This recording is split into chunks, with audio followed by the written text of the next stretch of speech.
और video visible है, audio and video आपको क्लियर सुनाई दे रहा है?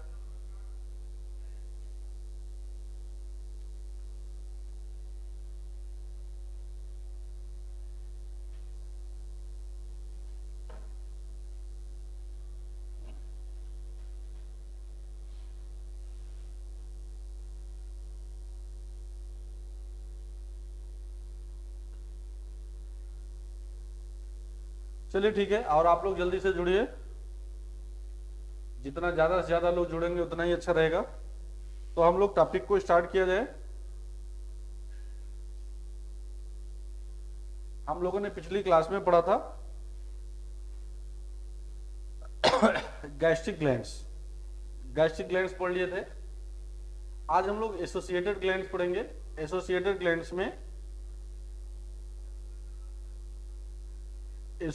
ग्लैंड्स में जैसे क्या हो गया, लीवर हो गया, पैंक्रियाज हो जाएगा, गॉल ब्लैडर हो गया। ये सब बड़ा एसोसिएटेड ग्लैंड्स है। सलेवरी ग्लैंड हम पढ़ चुके हैं। चलिए स्टार्ट किया जाए।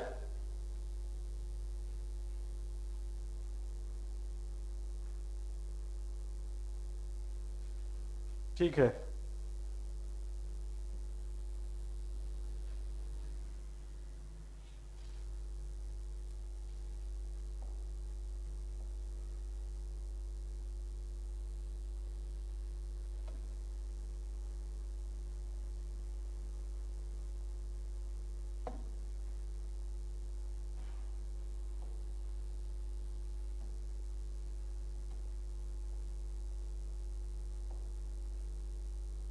चलो भाई देखते हैं।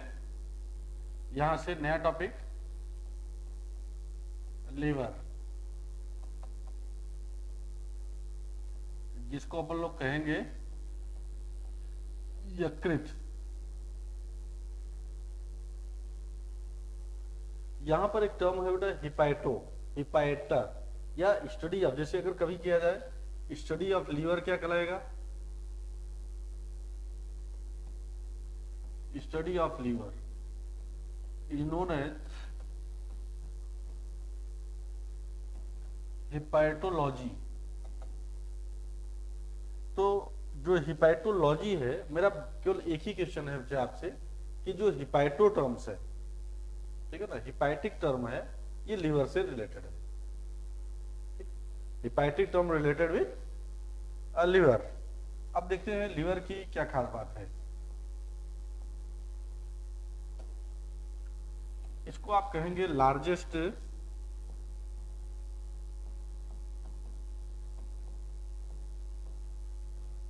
ग्लैंड,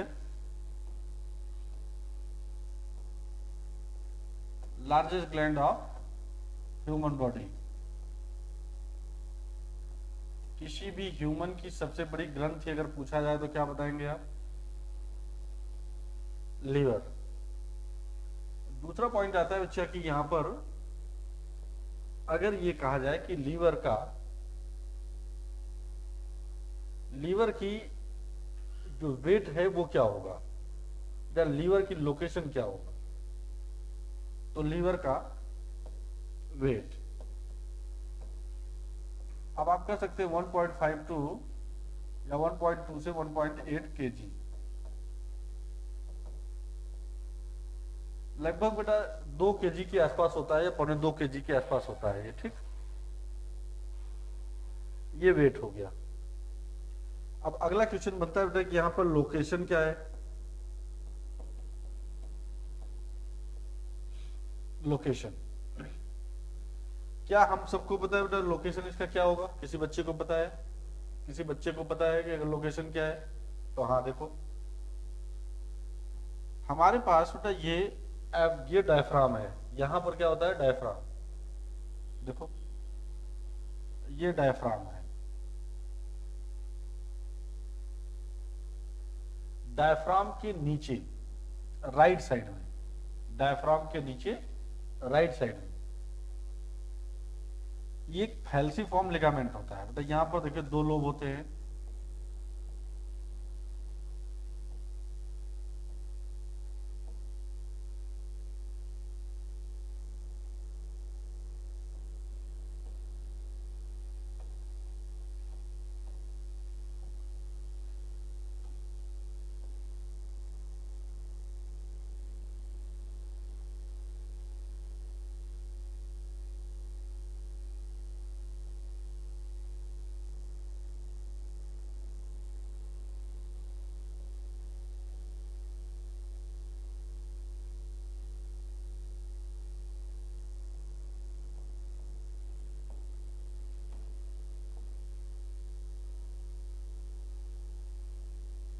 ठीक है बेटा, तो देखिए आप ये अगर हम लोग ये देखें कि इसमें क्या क्या है, तो ये अपना आ जाएगा डायफ्राम।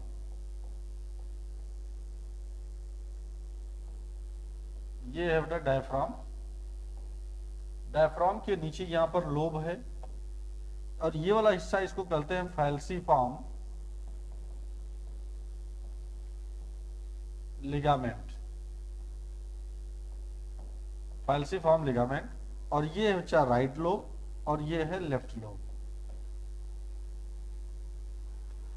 राइट लोब है और ये लेफ्ट लोब है, ठीक है। एक राइट लोब है, दूसरा क्या है, लेफ्ट लोब है।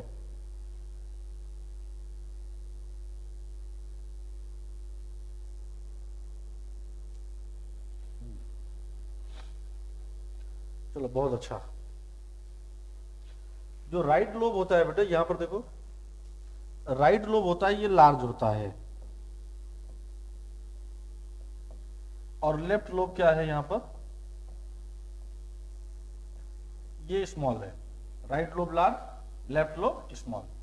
और यहां पर भी क्या पाया जाएगा, फैल्सीफॉर्म लिगामेंट पाया जाएगा। इनको भी बेटा सेपरेट करने वाला क्या पाया जाएगा, फैल्सीफॉर्म लिगामेंट। तो डायफ्राम के नीचे होगा, और जब डायफ्राम के नीचे है तो एब्डोमिनल कैविटी है।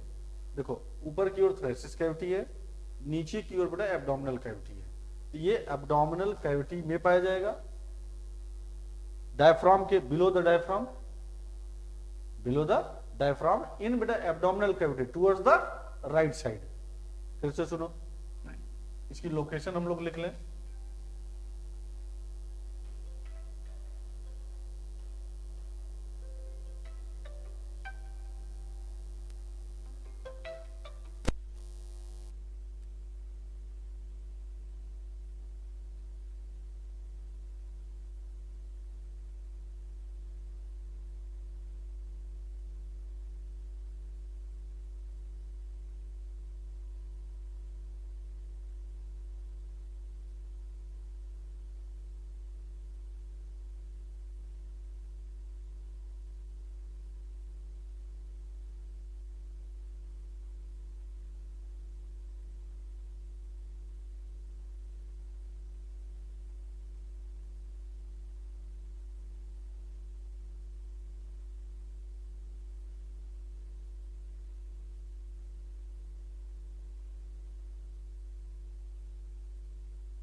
हेलो, आवाज आ रही है? हेलो,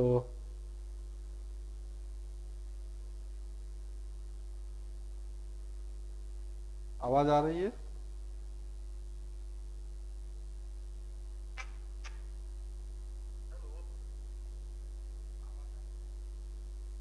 ठीक है, चलिए आ रही है आवाज, आवाज क्लियर है। तो सबसे पहले लोकेशन की बात कर रहे हैं। तो लोकेशन में हम लोग ये अच्छा पहुंचे कि लेफ्ट लोब राइट लोब ये हो गया। यहां पर क्या हो जाएगा बेटा, लोकेशन कहां हो जाएगी,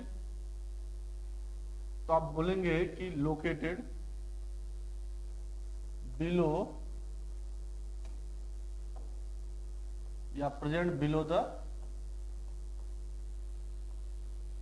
डायफ्राम। डायफ्राम के नीचे होगा, इन एब्डोमिनल कैविटी।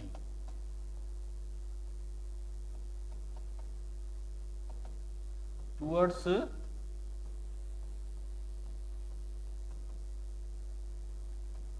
राइट साइड, बेटा राइट साइड की ओर होगा, ठीक है ना, टुवर्ड्स द राइट साइड। ये मैंने लोकेशन इसकी बता दी। तो आप ये समझो कि जैसे ये डायफ्राम है, डायफ्राम के नीचे है, और ये हमेशा और हमेशा राइट साइड की ओर होगा।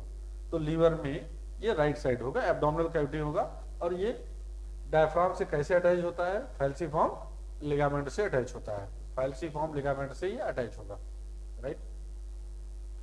बड़ा लोकेशन हो गया, साइज हो गई, ग्लैंड, और ये हम लोग कह सकते हैं यहाँ पर वेट हो गया।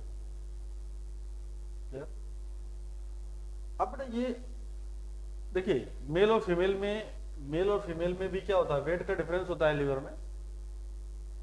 तो लीवर की ये लोब्स बात करते हैं। तो लीवर में जनरली बेटा कुल 4 लोब होते हैं, लेकिन आपके एनसीईआरटी के अनुसार 2 लोब है, लोब्स। एक क्या हो जाएगा, राइट लोब,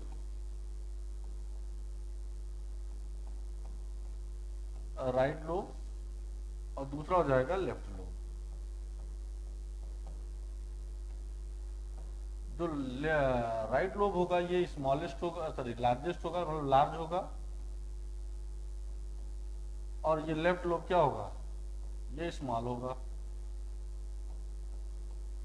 ठीक है, तो ये लोब्स की बात हम लोग यहां पर कर लिए। यहां पर किसकी बात कर लिए, लोब्स की बात हम लोगों ने कर लिया। तो लोब्स में क्या कौन कौन से लोब्स हैं, तो बेटा राइट हो गया, लेफ्ट हो गया, कोई डाउट तो नहीं है यहां पर अभी किसी बच्चे को।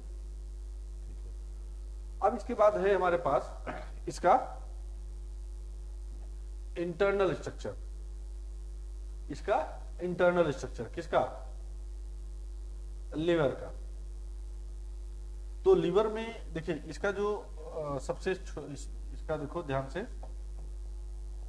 अगर हम लोग ये इंटरनल स्ट्रक्चर देखें,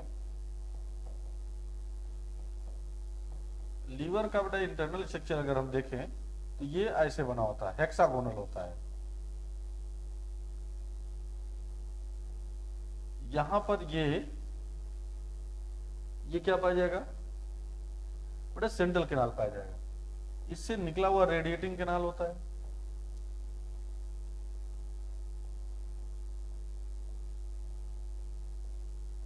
इससे निकला हुआ क्या पाया जाएगा, रेडिएटिंग कैनाल होगा।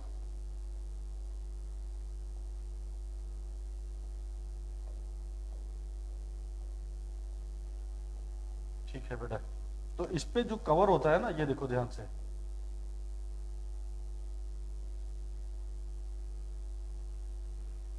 इसमें ये वाली जो इनर लेयर होती है बेटा, विसरल पेरिटोनियम कहलाती है। विसरल पेरिटोनियम और पेराइटल पेरिटोनियम, ये जो होती है इसको बोलते हैं पेराइटल पेरिटोनियम, और ये होती है विसरल पेरिटोनियम। राइट बेटा, जो ये इनर लेयर होती है ना, इसी को हम लोग बोलते हैं ग्लीसन कैप्सूल। क्या आप बेटा ये जानते हैं ग्लीसन कैप्सूल के बारे में, किसी बच्चे को बेटा ये पता है ग्लीसन कैप्सूल क्या होता है, नहीं। ये जो कैप्सूल होता है, ग्लीसन कैप्सूल होता है, एक टाइप का बेटा ये कनेक्टिव टिश्यू का बना होता है। ग्लीसन कैप्सूल किसका बना होता है, कनेक्टिव टिश्यू का बना होता है, और वो भी लूज कनेक्टिव टिश्यू होता है। तो Glisson capsule found only and only in किसमें, मैमलियन। तो मैमलियन लीवर का कैरेक्टरिस्टिक फीचर क्या पाया जाता है, ग्लीसन कैप्सूल। और यहां पर देखो भाई, इसको कहते हैं सिनोसाइट्स, इसको कहते हैं सिनोसाइट। ये भरा होता है बच्चा फिल्ड विथ ब्लड, ये ब्लड से भरा पड़ा है। किससे भरा पड़ा है, ब्लड से। इसमें ब्लड बहुत ज्यादा पाया जाएगा या भरा रहेगा। इसमें बेटा कुछ देखिए स्टार शेप स्ट्रक्चर होते हैं। इस स्टार शेप स्ट्रक्चर को अपन लोग बोलते हैं कफर सेल। इस स्टार शेप स्ट्रक्चर को क्या बोलते हैं,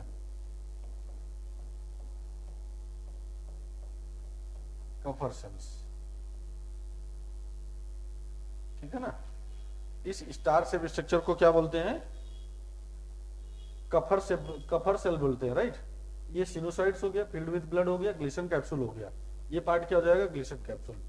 तो बेटा ग्लीसन कैप्सूल का क्या काम है, सिनोसाइड का क्या काम है, कफर सेल क्या काम है, ये आप जल्दी से मुझे मैसेज करें। तो आप यहां पर देखिए सेकंड बेटा इस पे ग्राफ पे सबसे पहले अपने को बताना है मुझे यहां पर ग्लीसन कैप्सूल। जो ग्लीसन कैप्सूल होता है ये कैरेक्टरिस्टिक फीचर ऑफ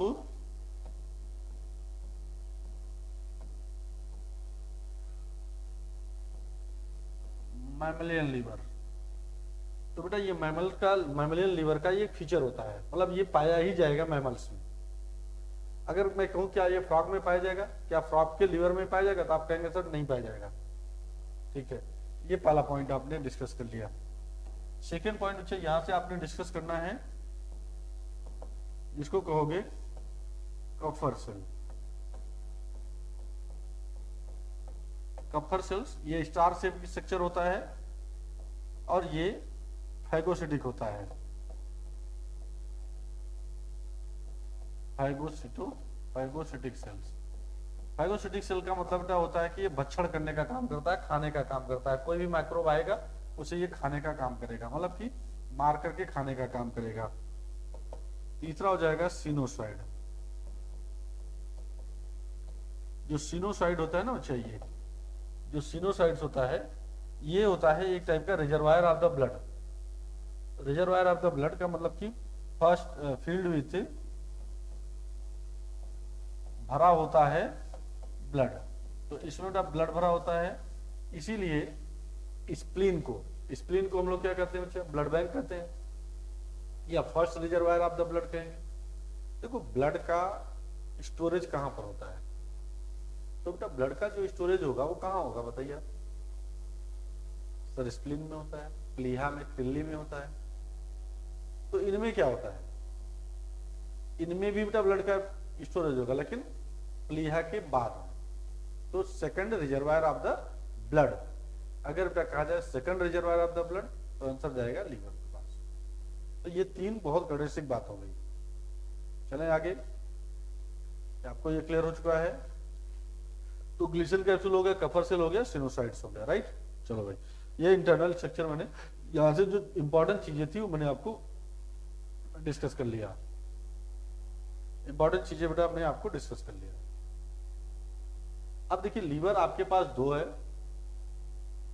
ठीक।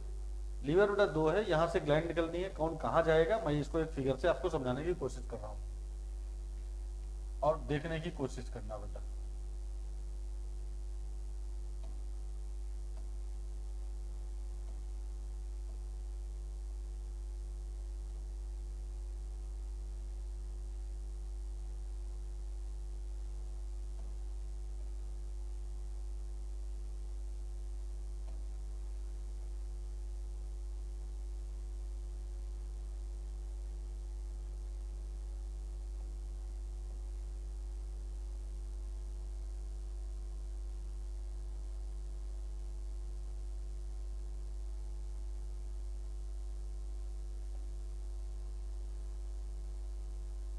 ये बेटा आपका राइट लोब है और ये लेफ्ट लोब है।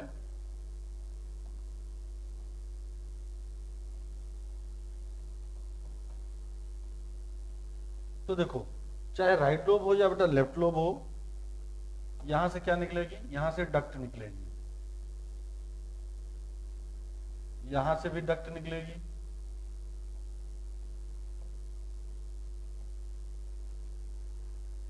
क्या हम इसको बेटा लेफ्ट हिपैटिक डक्ट कहेंगे? जरूर कहेंगे। क्या ये राइट हिपैटिक डक्ट है?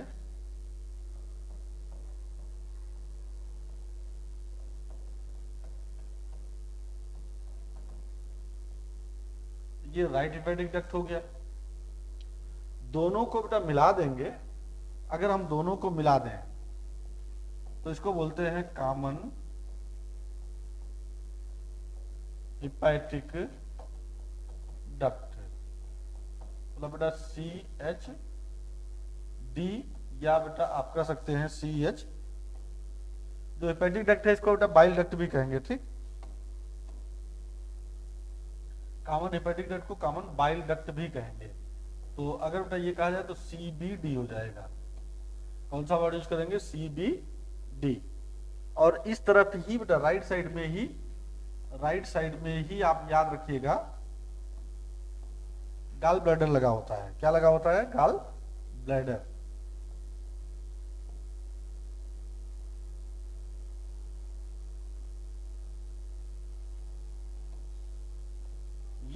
ये इससे बेटा ये इससे एसोसिएटेड होता है।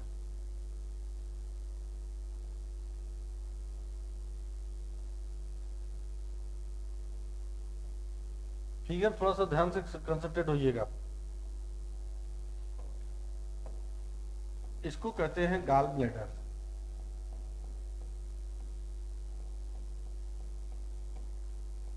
और ये है बेटा सिस्टिक डक्ट।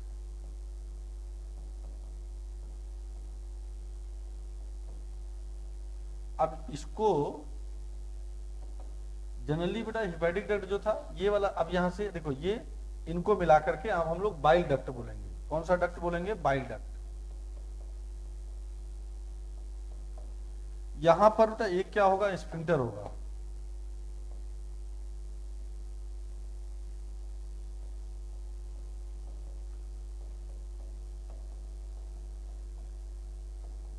स्फिंक्टर ऑफ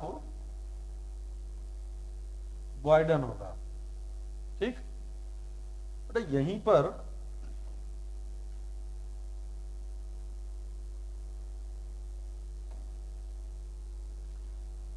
यहां से देखो, यहां से पैंक्रियाटिक डक्ट बेटा निकला होगा, ये पैंक्रियाज होगा।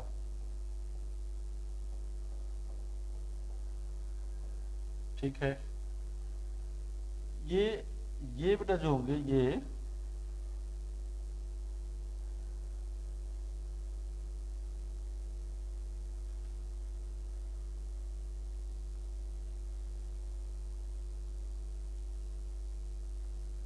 ये ड्यूडिनम है, ये ड्यूडिनम है। अगर हम लोग अच्छा ये देखें यहां पर, तो ये मिल करके बेटा यहां पर एक फूली हुई संरचना बनाती है। ये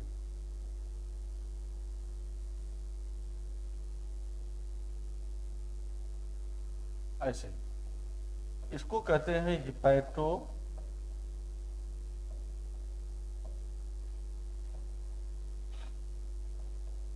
pancreatic ampulla. Hepato pancreatic ampulla कहीं बैठा है, हिपैटो पैंक्रियाटिक एम्पुला, या इसको बोलते हैं एम्पुला ऑफ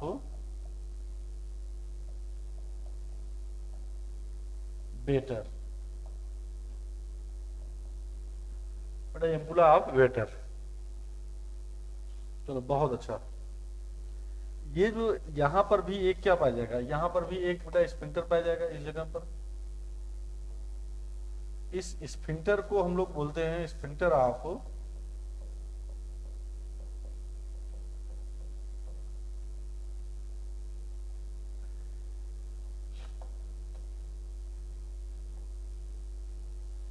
इसको बेटा बोलते हैं sphincter of Oddi.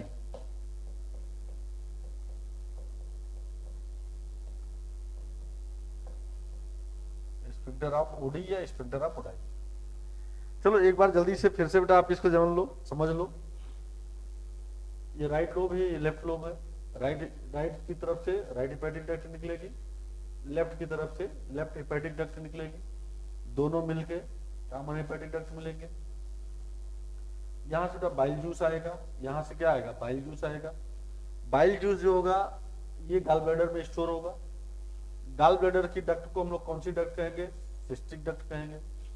Cystic duct आगे चल करके बाइल डक्ट बनाएगा, जिसको डक्टस कॉलीड्यूकस भी कहते हैं। बाइल डक्ट को अदर नेम क्या है? डक्टस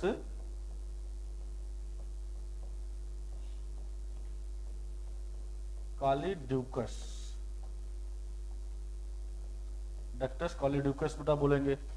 ठीक, फिर ये स्फिंक्टर ऑफ बॉयडन होगा, यहाँ पर एक स्फिंक्टर लगा होगा, यहाँ पर ये ड्यूडेनम में आएगा, यहीं से बेटा पैंक्रियाटिक डक्ट निकलेगा। ये पूरा पार्ट किसका है? पैंक्रियास का। ये पूरा पार्ट किसका है? पैंक्रियाज का। तो देखो पैंक्रियाज की डक्ट और ये बाइल डक्ट मिल करके क्या बनाएगा? Common hepatic duct, sorry hepato pancreatic ampulla बनाएगा। एम्पुला मतलब होता है सोलन स्ट्रक्चर, एक फूली हुई संरचना, और इसी को हम लोग बोलते हैं एम्पुला ऑफ वेटर, राइट। और ये जहां पर इसकी ओपनिंग होगी उसको स्फिंक्टर किए हुए, उसको कवर किए हुए क्या पाया जाएगा? स्फिंक्टर ऑफ ओडाई पाया जाएगा। तो ये मैंने आपको समझा दिया। अब मैं इसको एक छोटे से लाइन डायग्राम से इसको समझाने जा रहा हूँ। इतना अगर क्लियर हो चुका हो तो आपको एक बार मैसेज कर दीजिए।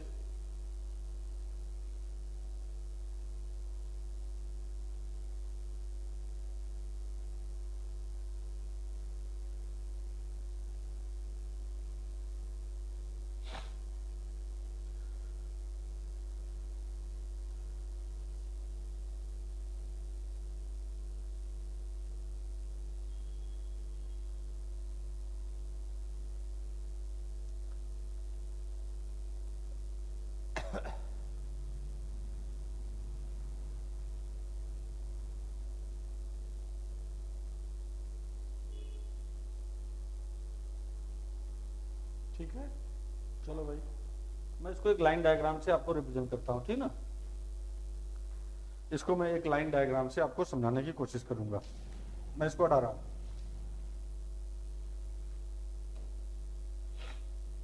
देखो हमारे पास है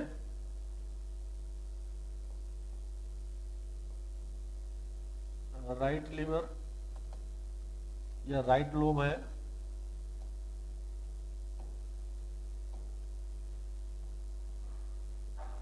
ये राइट लोब है, ये लेफ्ट लोब है। यहां से निकलेगा राइट हिपैटिक डक्ट, यहां से उधर निकलेगा लेफ्ट हिपैटिक डक्ट, दोनों मिलेंगे, यहां पर आएगा कॉमन हिपैटिक डक्ट। सही है ये यहां तक। कॉमन हिपैटिक डक्ट के बाद बेटा यहां पर गॉल ब्लैडर है, ये गॉल ब्लैडर है। गॉल ब्लैडर की जो डक्ट होती है इसको बोलते हैं सिस्टिक डक्ट। इसकी डक्ट को हम लोग कहेंगे सिस्टिक डक्ट।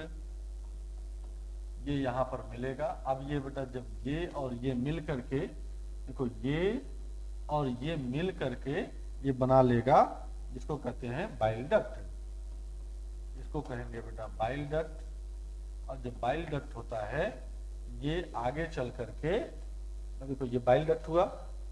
बाइल डक्ट किसे बनाएगा? बाइल डक्ट को ही डक्टस पॉलीडक्टस कहते हैं। ये बताइए, देखिए ये पैंक्रियाटिक डक्ट बनाएगा। ये यहां से किसके साथ मिलेगा? प्लस पैंक्रियाटिक डक्ट बनाएगा। और जो पैंक्रियाटिक डक्ट है ना, ये जो पैंक्रियाटिक डक्ट है, ये दोनों मिल करके, ये और ये मिल करके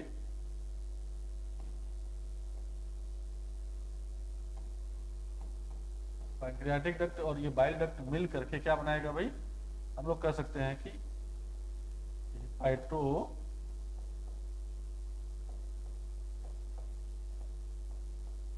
पैंक्रियाटिक एम्पुला, या बनाएगा एम्पुला ऑफ बेटर। बेटा एम्पुला ऑफ बेटर, क्लियर है ये? अब ये जो इसकी ओपनिंग है,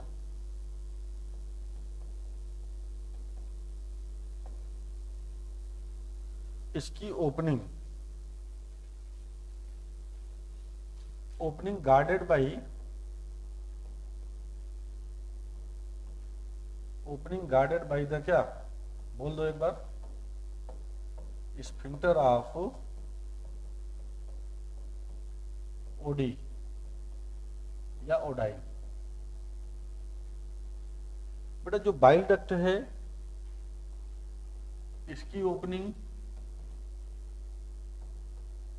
गार्डेड बाई, किसके द्वारा बेटा गार्डेड होगा? ये स्फिंक्टर ऑफ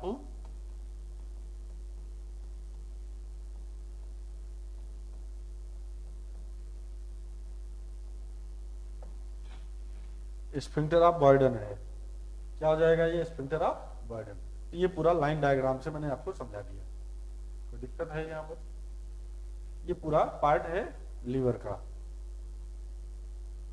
चलिए, लीवर की बेटा अगर कभी छोटी यूनिट पूछी जाए, what is the smallest structural and functional unit, तो आप ये याद रखना बेटा, हेपेटिक लोब्यूल, जो अभी हमने स्ट्रक्चर बनाया था,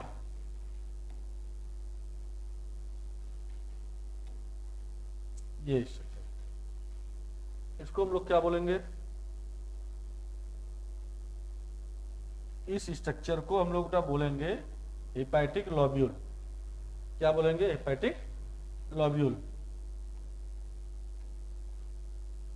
तो जो हेपेटिक लोब्यूल होता है,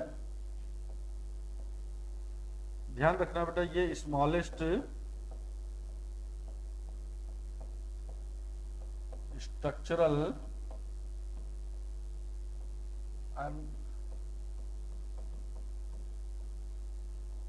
फंक्शनल यूनिट होता है। Smallest structural and functional unit of liver. क्या काम करेगा बेटा? ये सिक्रेट बाइल जूस। बेटा अगर ये कहा जाए कि बाइल जूस का सिक्रेशन कौन करेगा, तो बाइल जूस का सिक्रेशन बेटा करेगा हेपेटिक लोब्यूल।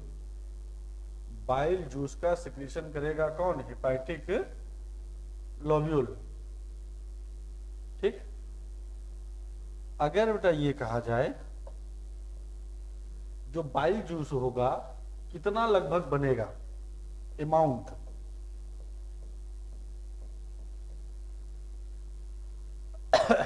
चलो मैं बेटा अभी बाइल जूस हेडिंग करके पढ़ाता हूं आपको, ठीक ना? आपको बाइल जूस हेडिंग करके पढ़ाता हूं, ये आपको क्लियर समझ में आ गया होगा। ठीक है, अब हमारे पास है बच्चा नई हेडिंग, बाइल जूस।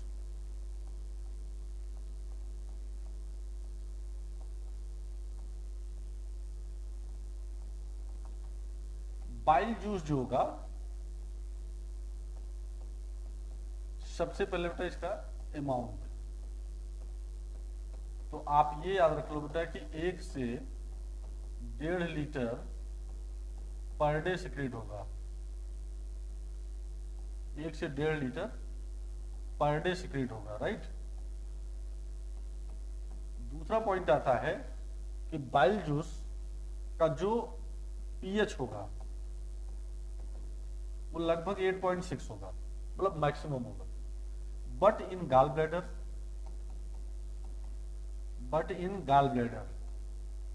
बेटा गॉल ब्लैडर में 7.6 पीएच होता है। कितना? 7.6। ये थोड़ा सा कम हो जाता है क्योंकि स्टोर फॉर्म में आ जाता है। तीसरा, अमाउंट के बाद इसका नेचर का मतलब कि एसिडिक है कि अल्कलाइन है, तो आप बताओ बेटा ये अल्कलाइन है। अल्कलाइन है या बेसिक होता है? ये अल्कलाइन होगा या बेसिक होगा ना? ठीक है। चौथा पॉइंट आता है बेटा इसका कंपोजिशन।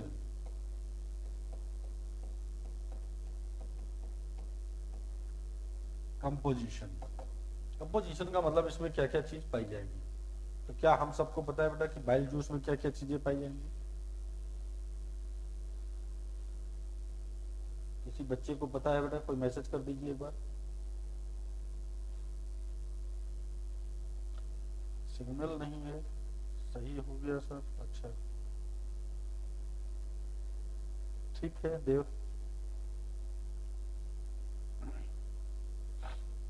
चलिए अभी सही हो जाएगा, आ जाएगा।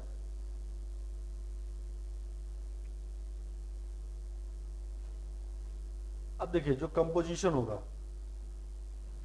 इसमें तक क्या क्या कंपोजिशन हो सकता है। तो देखो इसमें बाइल साल्ट पाए जाएंगे, ध्यान से सुनना बेटा। वाटर हो सकता है, म्यूकस बेटा इसमें भी हो सकता है, बाइल साल्ट्स हो सकते हैं। चल बाइल साल्ट कौन कौन होंगे बताओ जल्दी से। बाइल साल्ट्स कौन कौन होते हैं? सोडियम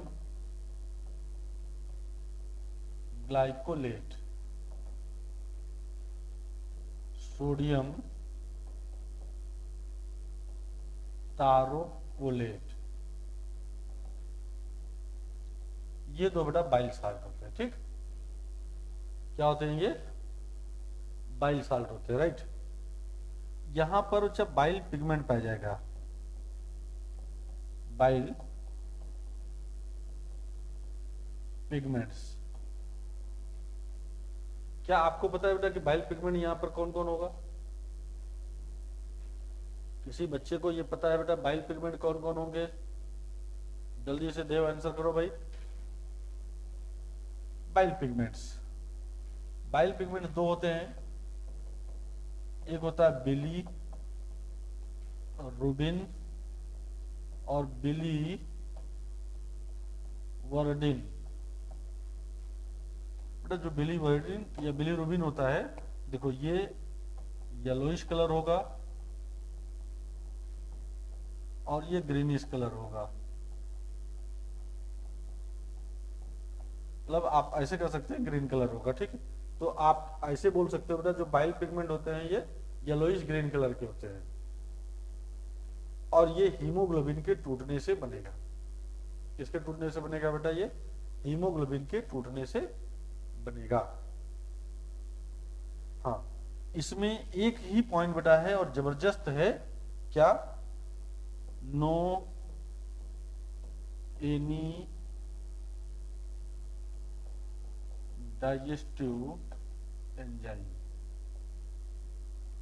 बेटा इसमें एक भी डाइजेस्टिव एंजाइम नहीं पाया जाएगा, इसमें एक भी डाइजेस्टिव एंजाइम नहीं पाया जाएगा। एकदम अच्छे से आप इसको पढ़ लीजिए। इसका मतलब है कि ये डाइजेशन में बहुत ज्यादा रोल प्ले नहीं करेगा, मीन्स किसी भी चीज का डाइजेशन नहीं करेगा। तो सर क्या करेगा? तो अगला क्वेश्चन बेटा ये बनता है कि what is the function of bile salts? Bile salt का क्या फंक्शन होगा? जल्दी से जो बच्चे जुड़े हैं बता दें। What is the function of bile salts? तो देखो बाइल साल्ट का जो मेन फंक्शन होता है,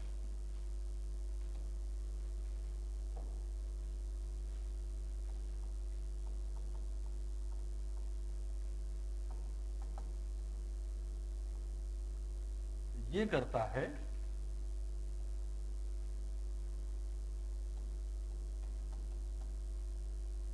इमल्सिफिकेशन।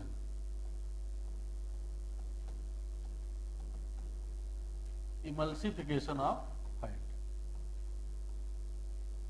या जिसको कहते हैं पायसीकरण। क्या होता है ये? पायसीकरण। बेटा ये इमल्सिफिकेशन क्या होता है भाई? इमल्सिफिकेशन का मतलब होता है, देखो ध्यान से बेटा सुनिएगा, जैसे ये बड़े बड़े, ये है large fat globule, large fat molecule है। यहां पर काम करेगा कौन? Bile salt. बेटा ये स्मॉल फैट मॉलिक्यूल में कन्वर्ट हो जाएगा, ये स्मॉल फैट ग्लोब्यूल्स, ठीक है ना, जिसको अपन लोग बोलते हैं मिसेल्स। तो बेटा ये प्रोसेस द कन्वर्जन ऑफ, ध्यान से सुनना इसकी definition, conversion of large fat molecule into small fat molecule. बेटा जब ये लार्ज फैट का globule large fat molecule small fat molecule में कन्वर्ट होता है तो इसे हम लोग कहते हैं emulsification. This process is known as क्या? इमल्सिफिकेशन। इमल्सिफिकेशन किसे कहेंगे बेटा? इमल्सिफिकेशन का मतलब होता है कि, फिर से एक बार सुन लो, लार्ज फैट मॉलिक्यूल को स्मॉल फैट मॉलिक्यूल में कन्वर्ट करना, ये इमल्सिफिकेशन कहलाएगा। लार्ज फैट मॉलिक्यूल को स्मॉल फैट मॉलिक्यूल में, और ये बेटा ये ध्यान से सुनना, इमल्सिफिकेशन ये कहलाता है first step of fat digestion. अगर क्वेश्चन ये पूछा जाए फैट डाइजेशन का पहला स्टेप कौन होगा, फैट डाइजेशन का पहला स्टेप कौन होगा, तो आंसर बेटा क्या जाएगा, इमल्सिफिकेशन। क्या जाएगा, इमल्सिफिकेशन। दूसरा क्वेश्चन ये है कि इमल्सिफिकेशन कौन कराएगा, तो आप कहोगे सर बाइल साल्ट कराएगा। बाइल साल्ट कौन कौन से होते हैं, तो आपका आंसर जाएगा क्या, यहां पर जाएगा sodium glycolate and sodium taurocholate. Sodium glycolate और सोडियम टायरोकोलेट। थोड़ा बहुत बेटा सोडियम कार्बोनेट भी होता है। क्या होता है, सोडियम कार्बोनेट भी यहां पर पाया जाता है। ये पहला फंक्शन हो गया बाइल साल्ट का। तो क्या बेटा दूसरा फंक्शन भी बाइल साल्ट का है, हाँ।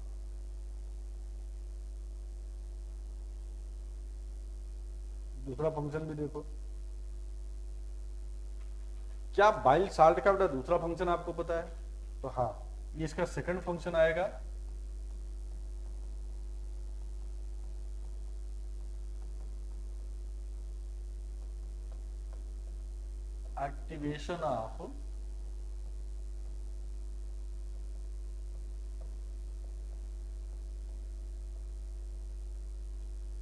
Activation of enzymes. तो जो बेटा एंजाइम्स है लाइपेज एंजाइम उसको एक्टिवेट करेगा, एक्टिवेशन ऑफ लाइपेज एंजाइम या लिपेज एंजाइम, ठीक, जो कि पैंक्रियास से आएगा या इंटेस्टाइन से आएगा। आगे तीसरा फंक्शन है बेटा न्यूट्रलाइजेशन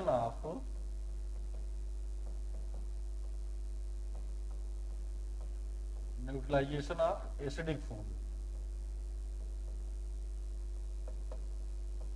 एसिडिक फूड को ये न्यूट्रलाइज करेगा। क्या आपको ये बातें बेटा क्लियर हो चुकी हैं?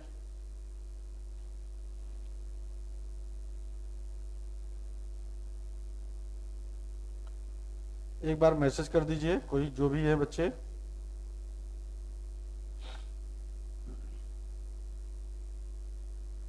एक बार बेटा बच्चे मैसेज कर दीजिए, क्या ये बात समझ में आ गई आपको?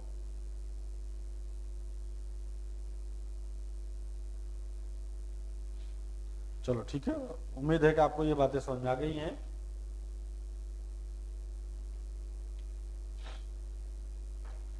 तो large fat molecule small fat molecule में कन्वर्ट होगा। ये प्रोसेस बेटा कहलाएगा क्या, emulsification. This process is known as emulsification. Clear? चलो एक बार बेटा फिर से जल्दी से जुड़ जाइए। क्या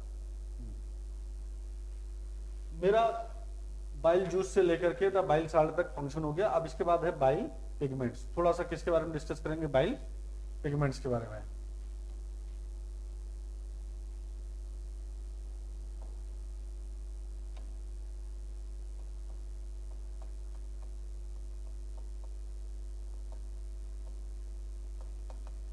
बाइल पिगमेंट्स, बिलीरुबिन एंड बेटा बिलीवर्डिन, ये दो हैं। अब ये जो दो होते हैं ये बाई प्रोडक्ट है, product of break down of haemoglobin. Haemoglobin के बेटा टूटने से बनता है। अगर इनका स्टोरेज हो जाए, इसका बेटा स्टोरेज इन स्किन या बेटा आईज होती है आंख में, या अगर त्वचा में इसका स्टोरेज होता है, ये काज करता है कॉजेज, बोल दो जॉइंटिस। जॉइंटिस को हिंदी में हम लोग बोलते हैं पीलिया।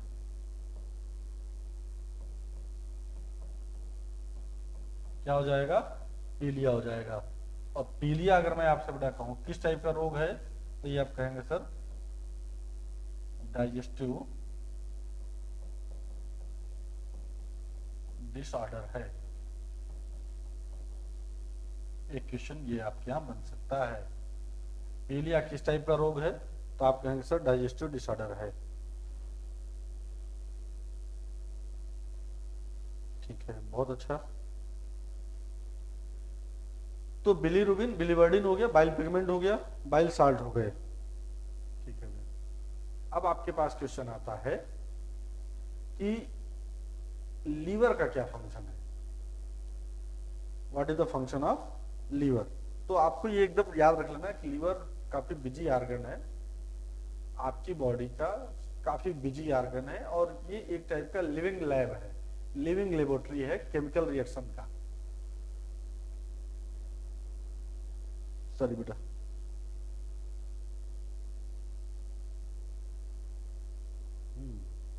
बहुत अच्छा देव। जो लेबोरेटरी है, लेबोरेटरी है ना, लैब है, तो लैब जो होगी ये लिविंग लैब है, मतलब कि यहाँ पर बहुत से केमिकल रिएक्शन होते रहते हैं, या आप एक टाइप से ऐसे बोल सकते हो कि लीवर के अंदर बहुत से रिएक्शन होते रहते हैं, मेटाबॉलिक रिएक्शन होते रहते हैं, और काफी बिजी भी होता है ये। ठीक है ना, ये काफी बिजी ऑर्गन है, या आप कह सकते हैं बिजी बिजी ग्लैंड है। चले आगे। ठीक है बेटा, मैं अब आप यहाँ से डिस्कस करूंगा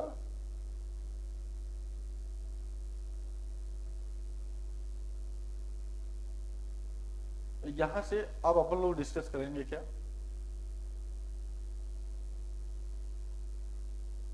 कि function of the liver, what is the function of liver. तो बेटा लीवर का क्या फंक्शन होगा ये आपको बताना है।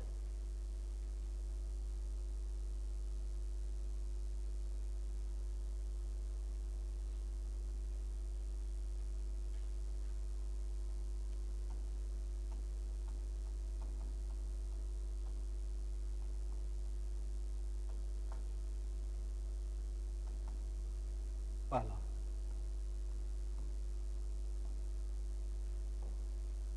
बेटा यहां पर क्या होगा, मेन सेंट्रल लीवर का क्या होगा, मेन फंक्शन क्या होगा भाई? आप बोल रहे हैं भाई।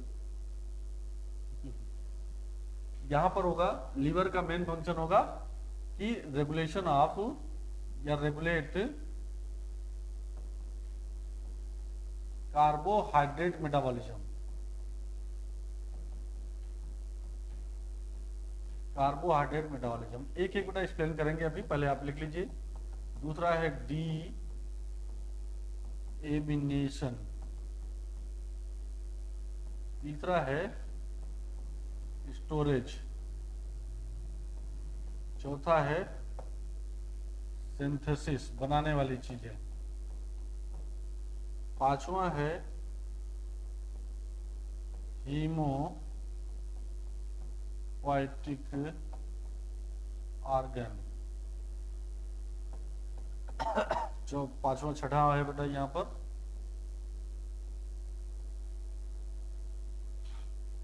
एक्सक्रीशन।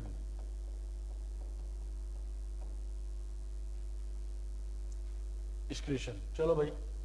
तो अब आप जल्दी से इसको देखिए देव, रेगुलेट बेटा कार्बोहाइड्रेट मेटाबॉलिज्म, ये 4-5 फंक्शन है। अब इन्हीं में हम फंक्शन अलग अलग करके बढ़ाते चलेंगे, इसी के सब टॉपिक में बढ़ाते चलेंगे। तो मैं जल्दी से एक्सप्लेन कर दूं। तो देखिए regulate carbohydrate metabolism, regulate carbohydrate metabolism,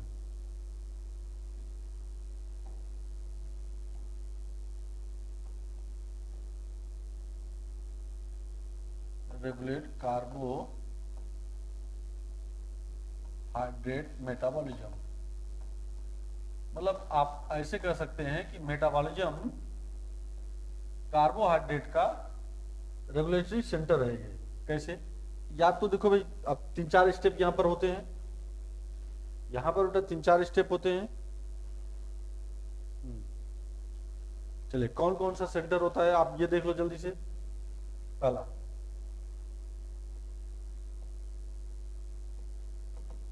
एक होता है ग्लूको नियोजेनेसिस,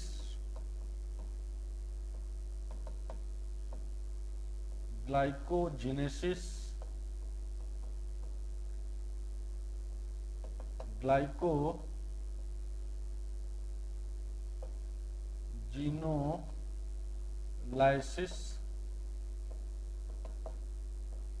ग्लाइको नियोजेनेसिस। देखो थोड़ा सा डिफरेंस देखना, यहाँ पर ग्लूको है, यहाँ पर ग्लाइको है। ये ग्लूको है, यहाँ पर ग्लाइको है। तो मैं इसको एक छोटे से पार्ट में एक्सप्लेन करने की कोशिश करूंगा।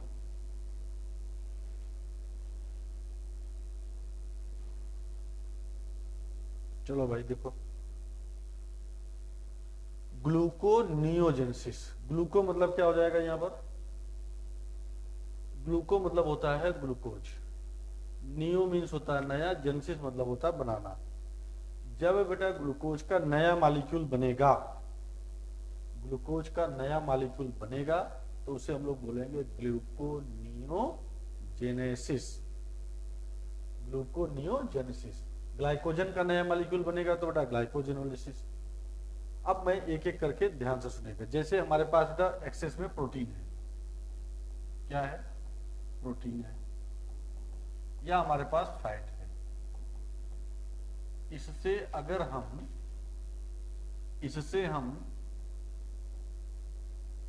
ग्लूकोज बना दें, इससे क्या बना दें? ग्लूकोज का मॉलिक्यूल। तो बेटा आप मुझे बताओगे क्या ये दोनों कार्बोहाइड्रेट हैं? तो आप कहेंगे सर नहीं।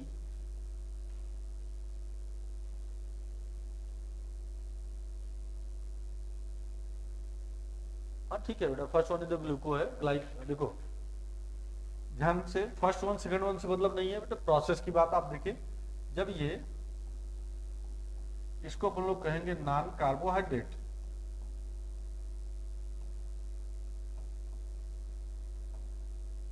किसी नॉन कार्बोहाइड्रेट से कार्बोहाइड्रेट का बनना, किसी नॉन कार्बोहाइड्रेट से कार्बोहाइड्रेट का बनना, मतलब कि ग्लूकोज का नया मॉलिक्यूल अगर बने, क्या ये बेटा कार्बोहाइड्रेट है? तो आप कहेंगे सर नहीं। अगर ये कार्बोहाइड्रेट नहीं है तो इनसे नया कार्बोहाइड्रेट का मॉलिक्यूल बन रहा है, इसलिए इस स्टेप को हम लोग क्या बोलेंगे? इस स्टेप को बेटा बोलेंगे ग्लूकोनियोजेनेसिस।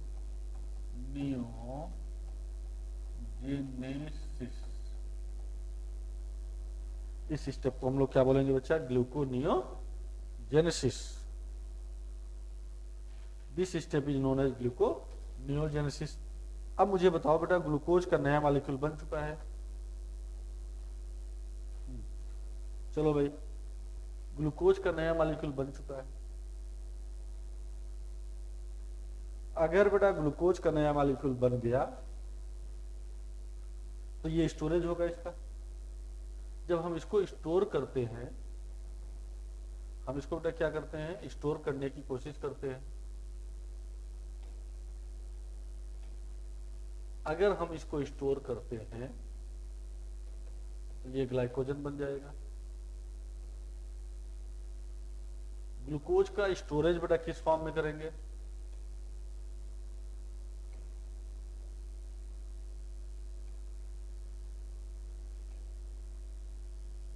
ग्लूकोज का स्टोरेज हम लोग किस फॉर्म में करेंगे? ग्लाइकोजन के फॉर्म में करेंगे। बहुत अच्छा। अगर बेटा ग्लाइकोजन के फॉर्म में करेंगे तो क्या ग्लूकोज से हमने ग्लाइकोजन बनाया? ग्लूकोज से बेटा हमने ग्लाइकोजन बनाया। तो जब बेटा ग्लाइकोजन बनाया तो इस स्टेप को हम लोग क्या कहेंगे? सेकंड स्टेप हमारे पास होगा। इस स्टेप को कहते हैं ग्लाइकोजन है genesis.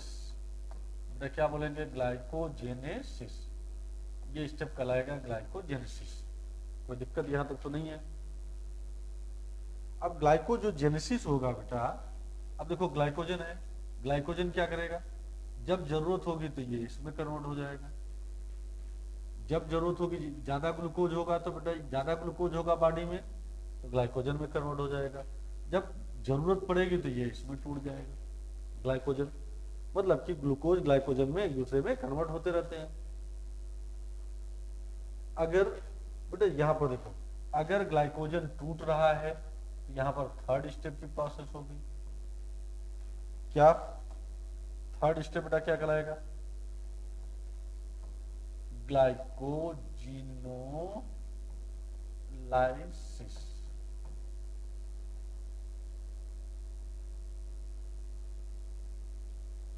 This step is known as बेटा क्या, ग्लाइकोजिनोलाइसिस।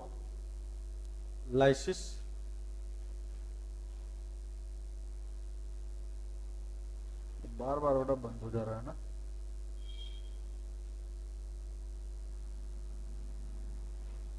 चलो ठीक है, ये हमारे पास बेटा थर्ड स्टेप आया। इस थर्ड स्टेप को हम लोग क्या बोलेंगे, इस थर्ड स्टेप को बेटा बोलते हैं ग्लाइकोजिनोलाइसिस। ठीक, ग्लाइकोजिनोलाइसिस। लाइसिस मतलब होता है ब्रेक डाउन करना, लिसिस मतलब होता है तोड़ना, ग्लाइकोजन का टूटना।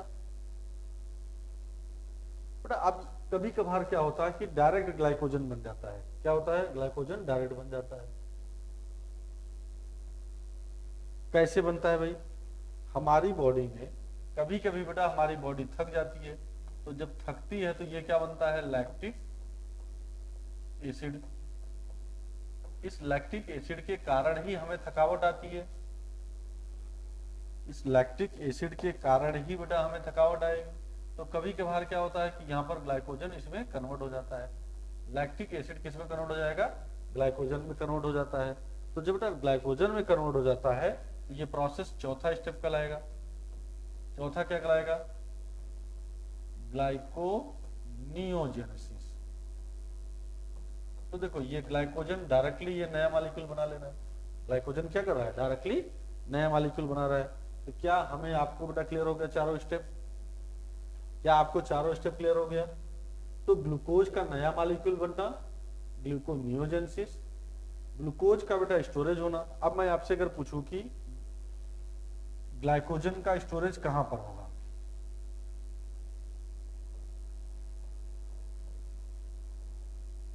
स्टोरेज कहां पर होगा ग्लाइकोजन का, तो आंसर जाएगा बेटा कहां पर। एक तो आपने पढ़ लिया लीवर में, दूसरा कहां पर स्टोरेज होगा, इसका बेटा मसल्स में होता है। तो लीवर में 35% होता है, मसल्स में लगभग 65% ग्लाइकोजन का स्टोरेज होता है। ठीक, अब जब ध्यान से सुनिएगा बच्चा, लैक्टिक एसिड क्या काज करता है, आपको लैक्टिक एसिड क्या काज करता है, causes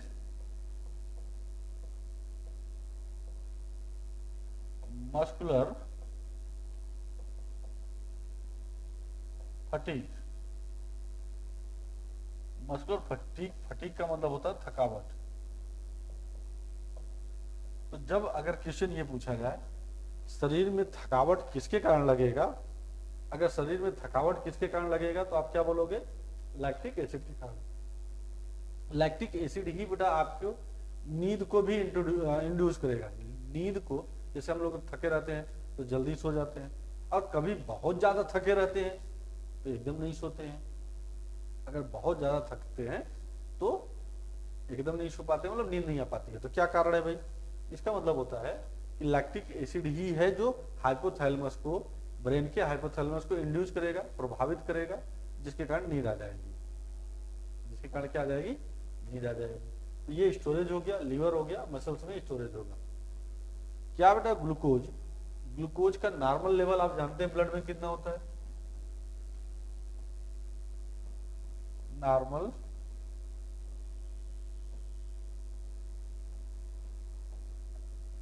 level of blood glucose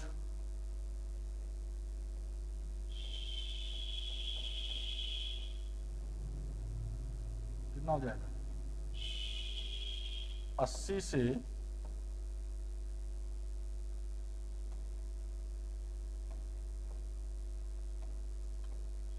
80 to 100 milligram पर 100 ml ब्लड।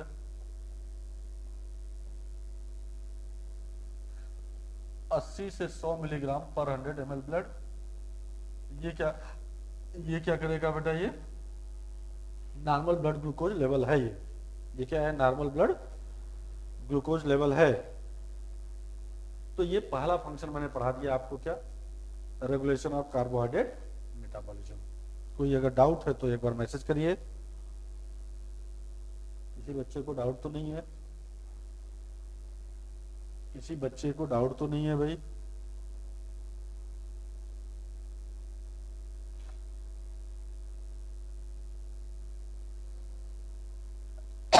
ये जो मैंने लिखा है इसमें किसी को डाउट तो नहीं है? अब इसके बाद तो इसका सेकंड फंक्शन देखते हैं। इसका सेकंड फंक्शन है डी एमिनेशन। चलिए, इसका सेकंड फंक्शन आता है बेटा डी एमिनेशन।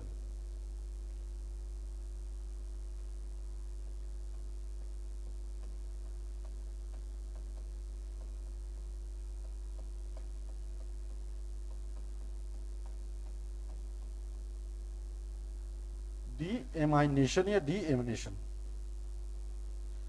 ठीक है, बहुत अच्छा।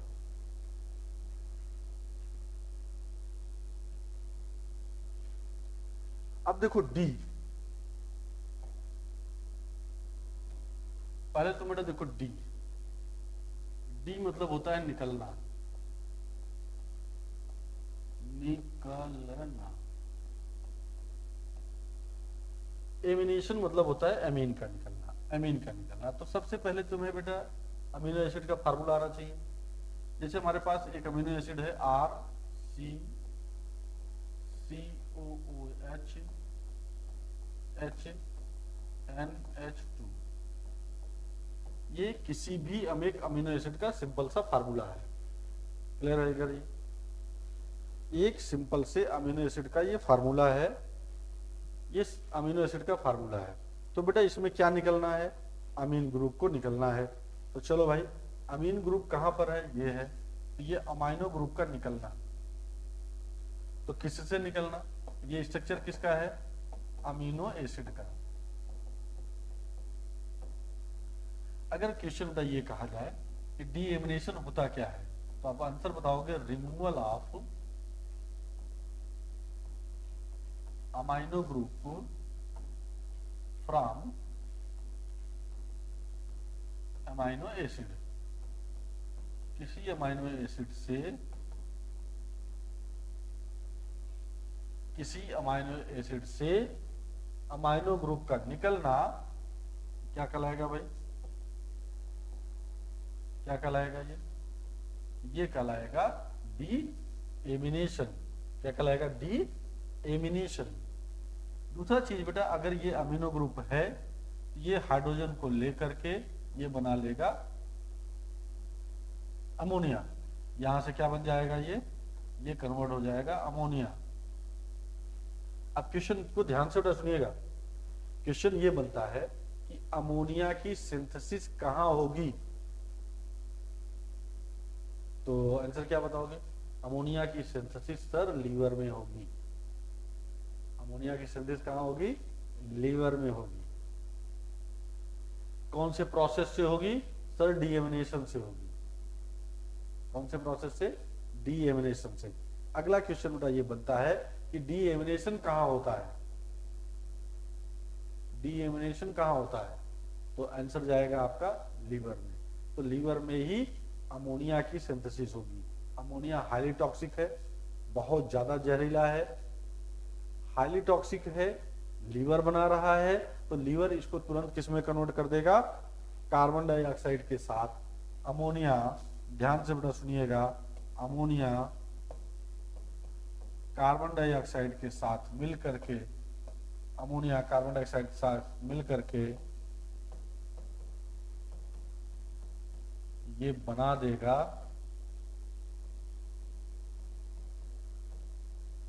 यूरिया। और ये जिस प्रोसेस से बेटा बनता है उसको कहते हैं ऑर्निथीन साइकिल। कौन सी cycle? Ornithine cycle.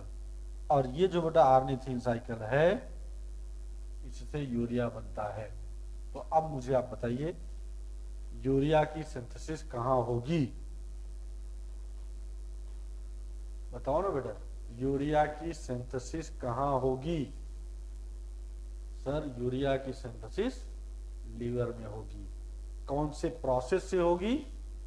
Ornithine cycle से। यहां पर जो एंजाइम बेटा इन्वॉल्व होता है, यहां पर जो एंजाइम इन्वॉल्व होता है उसका नाम है आर्जिनेज एंजाइम। कौन सा एंजाइम? Arginase enzyme. ठीक है बेटा, चलो ये 2 फंक्शन हो गया लीवर का। तीसरा फंक्शन, थर्ड फंक्शन। अब कह रहे हैं सर कि किसका स्टोरेज होगा, तो मुझे बताओ कि स्टोरेज किसका होता है? सर ग्लाइकोजन का होगा, ब्लड का होगा, विटामिन या fat soluble vitamin A, D, E, K and बेटा ये विटामिन B12 ये अलग से है, इसका भी यहाँ पर क्या होगा? स्टोरेज होगा। लीवर में इनका भी क्या होगा? स्टोरेज होगा। चौथा, फोर्थ पॉइंट बेटा, ये क्या सिंथेसिस करेगा, क्या बनाएगा? तो आपने अभी देखा कि ये क्या क्या बनाया, क्या क्या बना सकता है बेटा? ये ग्लूकोज बनाएगा, स्टोरेज में बेटा ग्लाइकोजन हो गया, ये ग्लूकोज बनाएगा, यूरिया बनाएगा, अमोनिया बनाएगा, लिम्फ बनाता है। ये 4 फंक्शन बेटा ये हो गया, सिंथेसिस का काम करेगा। ठीक, ये 4 फंक्शन किसका हो गया? ये सिंथेसिस का हो गया। ये अगला फंक्शन, 5वां फंक्शन बेटा, ये हीमोपाइसिस का काम करेगा। हीमोपाइसिस,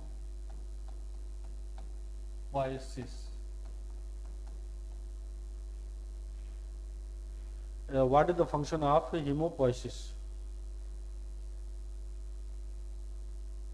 क्या था बेटा? मेनली लीवर में क्या क्या आपने क्वेश्चन पूछा? देव, चलिए, हीमोपाइसिस, ब्लड बनने की विधि को हीमोपाइसिस बोलते हैं।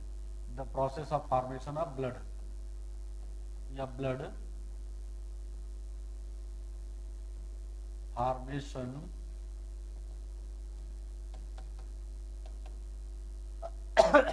ब्लड के बनाने की विधि को the process of formation of blood.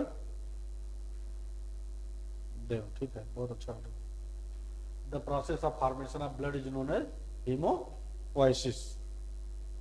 The process of formation of blood is called haemopoiesis. इसका मतलब है कि लीवर ब्लड का भी फॉर्मेशन करेगा, स्टोर करेगा, बनाएगा भी, जरूरत पड़ेगी तो बनाएगा। ये क्या करता है भाई? ये थर्मोजेनेसिस भी करता है। थर्मोजेनेसिस का मतलब क्या बता? टेम्परेचर को भी रेगुलेट करेगा या टेम्परेचर जनरेट करेगा, टेम्परेचर को रेगुलेट करेगा, रेगुलेट टेम्परेचर या बॉडी टेम्परेचर। जैसे बेटा एक स्केलेटल मसल्स है, ये हीट को जनरेट करता है। जब हमें ठंडी लगने लगती है, जब हमें बेटा ठंडी लगने लगती है तो हम कांपने लगते हैं। जब ठंडी लगती है तो कांपते हैं, जब कांपते हैं तो मसल्स में कंट्रैक्शन होता है। तो आप ऐसे ऐसे ठंडी में बेटा घूमने लगते हैं तो क्या होता है? एक्सरसाइज आप करने लगते हैं। तो जब आप ठंडी में एक्सरसाइज करते हैं, इसका मतलब क्या होता है? इसका मतलब होता है कि मसल्स में कंट्रैक्शन हो रहा है। मसल्स में कंट्रैक्शन होगा तो हीट जनरेट होगा। जब हीट जनरेट होता है तो इसको बेटा थर्मोजेनेसिस करेंगे। क्या कहलाएगा? ये थर्मोजेनेसिस कहलाएगा। तो ये मैंने आपको मोटा मोटा या इसमें जो रिलेटेड क्वेश्चन है बेटा वो मैंने आपको पढ़ा दिया। तो लीवर का फंक्शन मैंने पूरा पढ़ा दिया है। लीवर कंप्लीट हो गया है। लीवर के बाद अब हम लोग नेक्स्ट डे में डिस्कस करेंगे। हम लोग नेक्स्ट डे में डिस्कस करेंगे क्या? पैंक्रियाज है, ये सब उसके आगे वाला।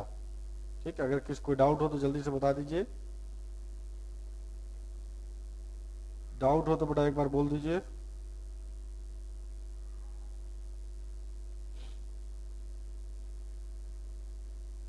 चलिए हम बेटा फिनिश कर रहे हैं एक बार। जी सर, चलो thank you very much, good night सभी बच्चों को।